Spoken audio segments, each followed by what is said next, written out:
Assalamualaikum students and welcome to MCPS online classes.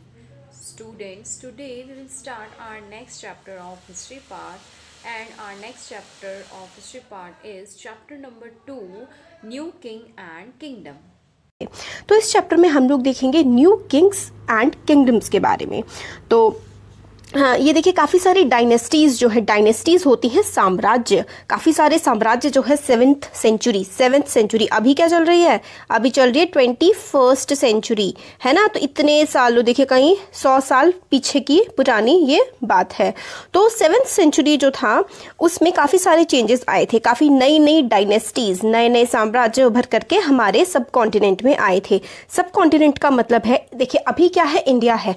पहले India के साथ क्या क्या था, पाकिस्तान भी था, अफगानिस्तान था, नेपाल हो गया, भूटान, म्यांमार, काफ़ी सारा तिब्बत का इलाका। तो ये सारा का सारा मिल करके ना क्या आता था, सब कॉन्टिनेंट बनता था। तो इस चैप्टर में और उस पूरी किताब में हम लोग 7th से 12th सेंचुरीज के बारे में पढ़ रहे हैं। तो इसमें भी हम इसी टाइम पीरियड के बारे में पढ़ेंगे। तो देखिए मैप में आपके लिए क्या क्या एग्जाम में आ सकता है कि पालास कहाँ के थे। तो पालास देखिए जो आपका बंगाल वाला साइड है ना, वहाँ थे। फिर चाहमांस, जिसको आज हम चौहान कहते हैं, वो राजस्थान वाले रीजन में मिलेंगे आपको। फिर चंदेलाज जो हैं वो मिडिल मध्य प्रदेश वाले रीजन में, ठीक है। चंदेलाज और ये गुज्जर प्रतिहार, और ये देखिए परमार, गुज्जर प्रतिहार और चंदेलाज, ये आपको मिडिल वाले रीजन में मिलेंगे। फिर काफ़ी इंपॉर्टेंट हम इस चैप्टर में राष्ट्रकूटास के बारे में और चोलास के बारे में देखेंगे। मेनली इस चैप्टर में हम लोग आगे चोलास के बारे में देखेंगे। फिर चोला है साउथ, और साउथ में देखिए इस चैप्टर में तो हम लोग चोलास के बारे में देखेंगे। फिर आगे आने वाले चैप्टर्स में हम चेरास और पांड्यास के बारे में भी देखेंगे। तो ये मैप बहुत इंपॉर्टेंट है, इसमें आपसे पूछा जा सकता है, एग्जाम में आ सकता है क्वेश्चन कि मैप में लोकेट करना है चोला, चेरा या पांड्या को। तो आगे हमें इस चैप्टर में पता लगता है the emergence of new dynasties, नए नए साम्राज्य जो थे वो कैसे आने लगे। 7th सेंचुरी आते आते काफ़ी सारे बिग लैंड लॉर्ड्स होते हैं जो बड़े बड़े जमींदार थे, ठीक है, और वॉरियर चीफ्स। लैंडलॉर्ड या फिर आप वॉरियर चीफ कह सकते हैं, ये अलग अलग रीजन्स में काफ़ी ज़्यादा इंपॉर्टेंट होने लगे थे, और इनको सब ऑर्डिनेट या फिर सामंतास के नाम से जाना जाता था। सामंत थे, सामंत होते हैं मतलब क्या था ना कि किंग जो है थोड़े वीक होने लगे थे इस टाइम तक आते आते। तो काफ़ी सारे जो छोटे छोटे इंपॉर्टेंट लोग थे ना, वो अपनी आर्मी रखने लगे थे। तो ये लोग क्या करते थे, ये किसी किंग के अंडर होते थे, और किंग एक्सपेक्ट करता था कि इनको, किंग मतलब सामंत जो हैं, वो सामंत लोग किंग को गिफ्ट लेकर के जाएंगे और मिलिट्री सपोर्ट प्रोवाइड करेंगे। और जैसे जैसे सामंतास बहुत ज़्यादा पावरफुल हो जाते थे और अमीर हो जाते थे, वो खुद को महासमंता या फिर महामंडलेश्वर बोलने लगते थे। The great Lord of circle और रीजन, मतलब उस रीजन के कर्ता धर्ता टाइप का खुद को बनाने लगते थे। और जब ये और पावरफुल हो जाते थे तो ये किंग से इंडिपेंडेंट हो जाते थे, किंग से आज़ाद भी ये हो जाते थे। एक ऐसा इंसिडेंस जो हमें देखने के लिए मिलता है, एक ऐसी घटना जिसमें ऐसा हुआ था कि सामंत जो है जब बहुत पावरफुल हो गया तो उसने अपने किंग से खुद को अलग कर लिया, खुद ही एक किंग बन गया। ये थे राष्ट्रकूटास इन द डेक्कन। अभी थोड़ी देर पहले मैंने आपको राष्ट्रकूटास के बारे में बताया था। डेक्कन रीजन जो है ना, देखिए ये वाला है, ये जो है ना, ये वाला रीजन, इसको ना डेक्कन बोलते हैं हम, ठीक है, क्योंकि यहाँ पे डेक्कन प्लाट्यूज है यहाँ पे, तो इसको डेक्कन रीजन हम लोग बोलते हैं। तो डेक्कन वाले रीजन में क्या हुआ था, जो राष्ट्रकूटास थे, राष्ट्रकूटास पहले सामंत थे और वो किसके सबऑर्डिनेट थे, चालुक्यास के, है ना। तो जो राष्ट्रकूटास हैं पहले वो चालुक्यास के अंडर आते थे, और चालुक्यास किसके थे, कर्नाटक के। तो कर्नाटक के चालुक्यास के पहले वो अंडर आते थे, मगर 18th सेंचुरी आते आते एक दंती दुर्ग था, ठीक है, जो कि राष्ट्रकूटा चीफ था, मतलब उसका एक तरह से हेड था राष्ट्रकूटा का दंती दुर्ग। उसने अपने चालुक्य जो ओवरलॉर्ड है उसको ओवरथ्रो कर दिया, सत्ता से हटा दिया, और एक रिचुअल परफॉर्म किया। This is very important. Hiranyagarbha का मतलब होता है born from the golden womb, मतलब एक सोने की कोख से पैदा होना। तो इस ये ब्राह्मण एक रिचुअल परफॉर्म करते थे कि अगर आप खुद क्षत्रिय नहीं है बाय बर्थ, अगर आप क्षत्रिय ठाकुर राजपूत नहीं है जन्म से, तो हिरण्यगर्भ एक रिचुअल होता था, एक हवन यज्ञ वगैरह करते थे। उससे ऐसा होता था कि जो ये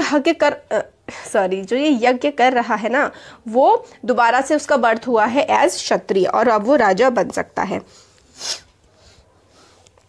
और अगर केसेस बाकी दूसरे केस थे कि इसमें तो चलो गर्व करके राजा बन गए। काफ़ी सारे और भी थे फैमिलीज वगैरह जिनकी मिलिट्री स्किल्स काफ़ी अच्छी थी, मतलब वो काफ़ी अच्छे सैनिक वगैरह थे, तो उन्होंने भी अब खुद को किंगडम से हटा लिया। इसका एग्जाम्पल हमें मिलता है कदम्ब मयूर शर्मन एंड द गुज्जर प्रतिहार हरीश चंद्रवर ब्राह्मण्स, ठीक है, who gave up traditional professions and took to arms. मतलब कदम्ब मयूर शर्मन और ये प्रतिहार हरीश चंद्र, ये क्या थे, ये ब्राह्मण थे, मगर इन्होंने अपना मतलब ब्राह्मण वाला चीज छोड़ के क्षत्रिय की तरह काम करने लगे थे, और इन्होंने अपनी जो है किंगडम बना ली थी कर्नाटक एंड राजस्थान में।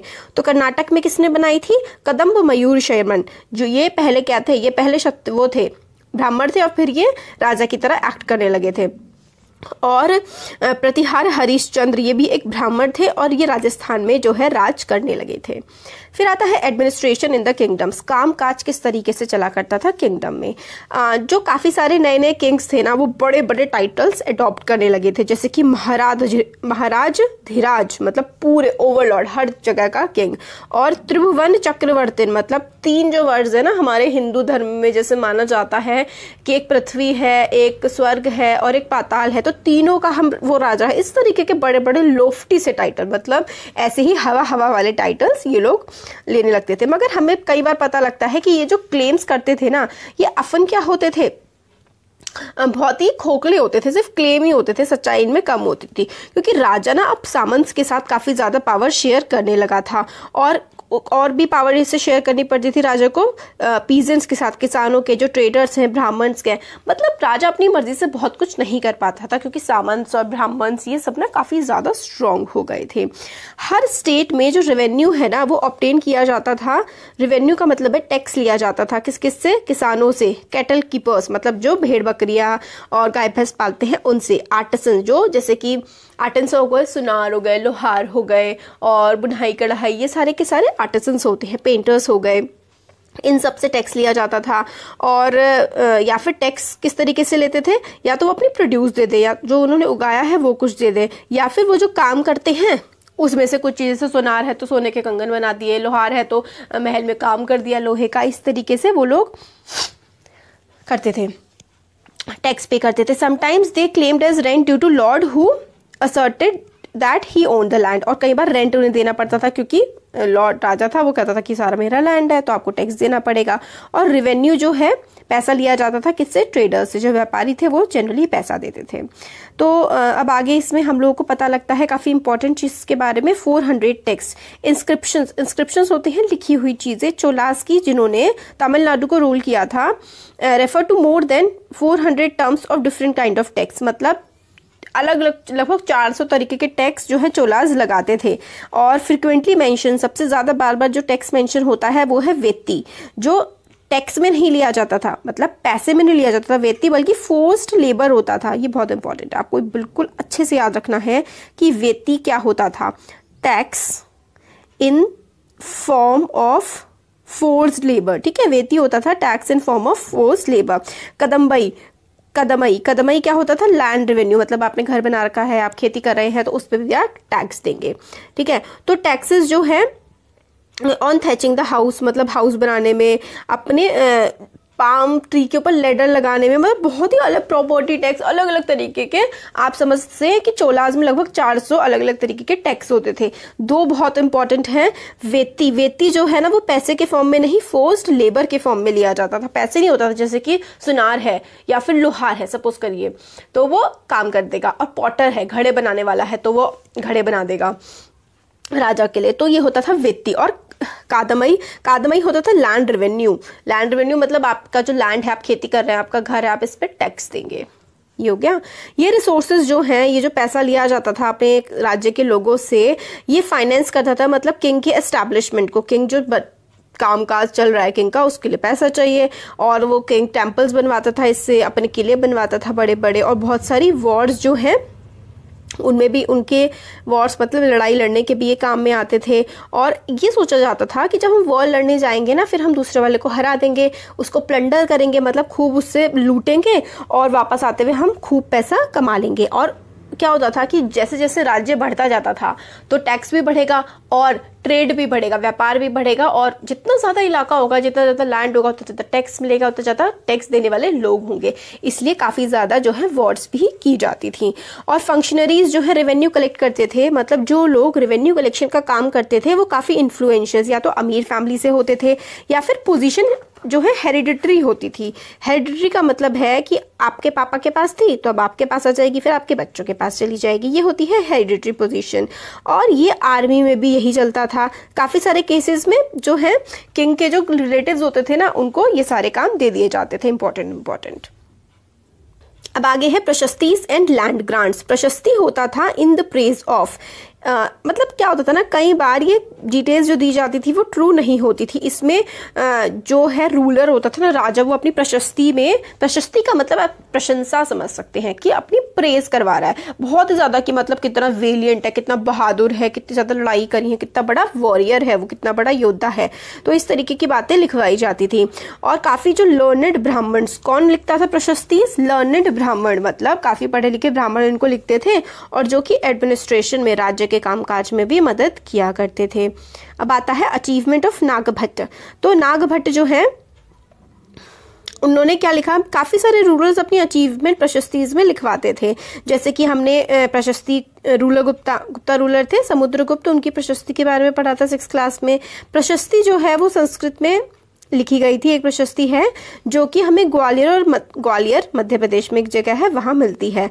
और वो बताता है कि नागभट्ट जो है उसने किस तरीके से प्रतिहार किंग को मतलब लूटा और कितने सारे इलाके उसने कवर किए। तो नागभट्ट की प्रशस्ति है कि आंध्र हो गया, सिंध हो गया, विदर्भ हो गया, कलिंग हो गया, हर जगह के जो राजा हैं वो नागभट्ट के आकर के नीचे गिर गए थे। और सारे के सारे नागभट्ट ने कन्नौज के किंग को, वंग के किंग को, और अनंत, मालवा, कीरत, मतलब हर जगह के किंग को हरा दिया था नागभट्ट ने। तो इसमें है कि नॉर्थ के साइड के भी और साउथ के साइड के भी किंग्स को नागभट्ट ने हरा दिया था। किंग जो है रिवॉर्ड देते थे ब्राह्मण्स को, मतलब इन्होंने इतनी अच्छी प्रशस्ति लिखी है तो किस तरीके से देते थे? ग्रांट ऑफ लैंड देते थे, मतलब जो है एक जमीन का टुकड़ा उनको देते थे। और ये देज वर रिकॉर्डेड ऑन कॉपर प्लेट, मतलब कॉपर प्लेट में लिख करके, कॉपर की प्लेट में लिख करके उनको दे देते थे। अब कॉपर प्लेट में क्यों लिखते थे? क्योंकि ब्राह्मण होते हैं होशियार, है ना। तो ये लोग क्या करते थे कि राजा बदल जाएगा तो नेक्स्ट राजा भी इस बात को माने कि पिछले राजा ने हमें ये लैंड दिया था।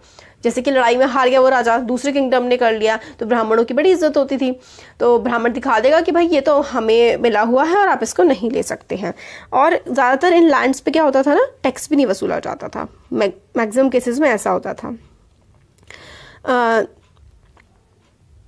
तो इस तरीके के लैंड को डिमार्केट करते थे अलग अलग तरीके से, कि यहाँ पे कैक्टस लगा दिया और इसमें गार्डन्स होते थे, वेल्स वगैरह सारी चीज़ें होती थी कि कोई और नहीं आ सकता, और ये मतलब लैंड ग्रांट है। तो unusual for the 12th century was a long Sanskrit poem, मतलब हम लोग प्रशस्ति देखते हैं उसमें तारीफें होती हैं मतलब किंग्स की हमेशा, है ना।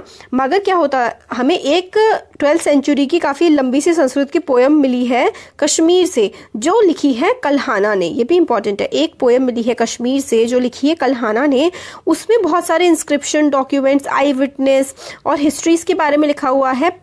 मगर इसमें जो है ना रूलर्स की काफ़ी ज़्यादा बुराई की गई है, जो राजा थे उनकी पॉलिसीज़ की, उनके कामों की बुराई हमें इसमें मिलती है। तो ये काफ़ी ज़्यादा इंपॉर्टेंट हो जाता है, क्योंकि इससे पहले तो हमें प्रशस्ति ही मिलती थी, तारीफ़ें ही मिलती थी, क्योंकि भाई राजा लिखवा रहा है। मगर एक ये राइटर हुए कल्हाना कश्मीर के, इन्होंने क्रिटिसाइज़ किया, मतलब बताया कि किस तरीके से किंग गलत चीज़ें भी करते थे। अब वॉरफेयर फॉर वेल्थ, मतलब लड़ाइयाँ होती थी किसके लिए? पैसों के लिए, अमीरी के लिए। जैसे कि मैंने आपको बताया कि अगर आप दूसरे का इलाका हड़प लोगे तो आपको क्या मिलेगा? आपको पैसा मिलेगा। तो इसलिए क्या होती थी, काफ़ी जंग होती थी ज़मीन हड़पने के लिए, टेम्पल्स को लूटने के लिए, क्योंकि टेम्पल्स जो है बहुत ही ज़्यादा अमीर हुआ करते थे। आपने नोटिस किया होगा कि एक पर्टिकुलर रीजन में है एक डायनेस्टी, है ना, और सेम टाइम पे ये चाहते थे ना कि दूसरे एरियाज को भी हम कंट्रोल कर लें। इसलिए क्या हुआ, पर्टिकुलरली कन्नौज की जो सिटी थी ना, गंगा वैली, गंगा की नदी जहाँ से निकलती है, वहाँ पे एक इलाका है कन्नौज। काफ़ी मतलब वहाँ पे अच्छी खेती होती थी, अच्छा रेवेन्यू मिलता था, तो काफ़ी सारे लोग उस पर कब्जा करना चाहते थे। फॉर सेंचुरीज, कई 100 सालों तक रूलर्स बिलोंगिंग टू गुर्जर प्रतिहार, ये बहुत इंपॉर्टेंट है, अच्छे से याद करिए, ट्राईपार्टाइट स्ट्रगल है। रूलर बिलोंगिंग टू गुर्जर प्रतिहार, राष्ट्रकूट, पाला dynasty, fought for control over Kannauj. तो किस किसने लड़ाई की? गुर्जर प्रतिहार, राष्ट्रकूटास, पाला डायनेस्टी। इनको हम लोग 3 पार्टीज यानी कि ट्राइपार्टाइट स्ट्रगल कहते हैं। ट्राई मतलब 3, तो गुर्जर प्रतिहार, राष्ट्रकूट और पाला डायनेस्टी ने कन्नौज पे कंट्रोल करने के लिए कई सालों तक लड़ाई करी। तो इसको हम ट्राइपार्टाइट स्ट्रगल बोलते हैं। तो हम लोग आगे के पेजेस में देखेंगे कि रूलर्स जो है ना वो डिमॉन्स्ट्रेट करते थे, मतलब अपनी पावर दिखाते थे। किस तरीके से? बहुत ही बड़े बड़े टेम्पल बना करके। तो जब किसी इलाके पे अटैक होता था तो सबसे ज्यादा अटैक क्या होते थे? टेम्पल्स पर, ताकि जो है राजा क्या करते थे? अपनी वेल्थ दिखाने के लिए, मैं कितना अमीर हूँ, मैं कितना पावरफुल हूँ, खूब बड़े बड़े टेम्पल्स बनवाए जाते थे। उनको खूब दान, सोना चांदी खूब होता था टेम्पल्स में। तो इसलिए जब भी अटैक होता था कहीं पर तो सबसे पहले टेम्पल्स पे अटैक किया जाता था और उनको लूटा जाता था। इसका बेस्ट एग्जांपल आपने शायद बचपन से सुनते आए होंगे, रूलर्स सुल्तान महमूद ऑफ गजनी। गजनी का जो सुल्तान था, अफगानिस्तान में पड़ता है ये इलाका, वो उसने 1997 से लेकर के 102 तक रूल किया और उसने अपना कंट्रोल सेंट्रल एशिया जो है ना, उसमें इस टाइम अफगानिस्तान हो गया, फिर उसके बाद सऊदी अरेबिया, ईरान, है ना, काफी सारा रीजन आता है सेंट्रल एशिया में। Iran, north western part of सब कॉन्टिनेंट पे इसने रूल किया था और ये इंडिया को लगभग हर साल अटैक करता था। और कहाँ पर अटैक करता था? वेल्दी टेम्पल्स, जो बहुत ही अमीर टेम्पल्स होते थे ना, उस पर ये महमूद ऑफ गजनी अटैक किया करता था। कहाँ पर? सोमनाथ, गुजरात के सोमनाथ टेम्पल को तो इसने बहुत लूटा है। और ये जो वेल्थ अपनी लेकर के जाता था, इसने गजनी जो कैपिटल सिटी है ना, उसको बनाने में इसने ये वेल्थ लगा दी। सुल्तान महमूद जो है वो इंटरेस्टेड था, उससे अटैक वगैरह किए तो वो जानने में भी इंटरेस्टेड था कि भाई इस देश के लोग किस तरीके से रहते हैं, क्या होता क्या है इस देश में। तो इसके एक स्कॉलर थे अल बिरूनी, काफी अच्छे स्कॉलर थे। इन्होंने कहा, जो महमूद था ना, सुल्तान महमूद गजनी, इसने अल बरूनी को कहा कि तुम इंडिया के बारे में लिखो। तो उसने अरेबिक में, ये भी बहुत इंपॉर्टेंट है कि अल बरूनी को किसने कहा था लिखने के लिए? सुल्तान महमूद ने कहा था। उस अल बरूनी ने किस में लिखा था? अरेबिक में लिखा था। क्या लिखा था? किताब उल हिंद। तो किताब उल हिंद अरेबिक में लिखी गई थी, अल बरूनी ने लिखी थी और सुल्तान महमूद ने उसको लिखने के लिए कहा था। ये 4 बॉक्सेस आप अपनी बुक में भी बना लीजिए, बड़े इंपॉर्टेंट है ये। और ये काफी हिस्टोरियन के लिए इंपॉर्टेंट सोर्स रहा है अल बरूनी, जानने के लिए कि क्या क्या था उस टाइम देश में। और अल बिरूनी ने संस्कृत के स्कॉलर्स से कंसल्ट किया था, संस्कृत के जो जानने वाले लोग थे उनसे पूछा था, काफी कंसल्ट किया था अपनी किताब को लिखने से पहले। फिर आगे आता है other Kings who engaged in warfare. बाकी सारे किंग्स भी थे जो कि वॉर, सिर्फ यही थोड़ा ना था महमूद और ये राष्ट्रकूटास गुर्जर, और भी बहुत सारे थे जो कि वॉरफेयर्स में, लड़ाइयों में लगे रहते थे। वो थे चाहमान्स, लेटर नोन एज चौहान्स, जो कि दिल्ली और अजमेर को रूल करते थे। उन्होंने अटेम्प्ट किया कि भाई वो अपना वेस्ट और ईस्ट में, वो यहाँ पे करते थे ना, तो वेस्ट में गुजरात वाले रीजन में भी अटैक कर ले, पर जो किसने अपोज कर दिया? चालुक्यास जो थे गुजरात के, और गाधावालास ऑफ वेस्टर्न उत्तर प्रदेश। चालुक्यास और गाधावालास ने उनको रेजिस्ट कर लिया। बेस्ट नोन जो चाहमान है वो है पृथ्वीराज 3। आपने इनके बारे में काफी स्टोरी सुनी होगी कि अफगान का रूलर था मोहम्मद गौरी, इससे इनकी लड़ाई हुई, इसने मोहम्मद गौरी को छोड़ दिया, बट फिर अगले साल आकर के मोहम्मद गौरी ने इनको मार दिया। स्टूडेंट्स, हमने इस वीडियो में वारफेयर फॉर वेल्थ यहाँ तक हमने अपना चैप्टर कंप्लीट किया है, पेज नंबर 21 तक, है ना। अगर हम इसके बाद देखते हैं पेज नंबर 22 पर, जहाँ पर हमारा टॉपिक स्टार्ट हो रहा है, क्लोजर लुक द चोलास। तो ये टॉपिक हमें नहीं पढ़ना है क्योंकि हमारा जो सिलेबस है उनमें से हर चैप्टर में से कुछ पार्ट रिमूव हुआ है ना। तो ये चोलास वाला जो पार्ट है ये सिलेबस से हट चुका है, रिमूव हो चुका है। तो हमारा चैप्टर यहीं कंप्लीट होता है इसी वीडियो में। और इसके बाद मैं आपको चैप्टर से रिलेटेड जितने भी टॉपिक हुए हैं उनसे रिलेटेड क्वेश्चंस आपको PDF फाइल्स भेजूंगी, जिसको आपको हिस्ट्री के जो पार्ट है, मैंने हिस्ट्री नोटबुक जो है उसके 2 पार्ट बनवाए थे आपसे कि उसके 2 पार्ट करने, एक हिस्ट्री पार्ट होगा आगे का और जो बाद वाला जो पार्ट होगा वो ज्योग्राफी का होगा। तो क्योंकि अभी हमने चैप्टर 2 हिस्ट्री पार्ट किया है ना, तो हमें वर्क जो है वो हिस्ट्री वाले पार्ट में कंप्लीट करना है। तो आप अच्छे से वर्क करिएगा और कोई भी प्रॉब्लम हो तो आप मुझसे पूछ सकते हैं इसके बारे में। नेक्स्ट वीडियो में मिलते हैं जिसमें हम हमारा न्यू चैप्टर स्टार्ट करेंगे। तो तब तक के लिए take care, stay home, stay safe. Thank you.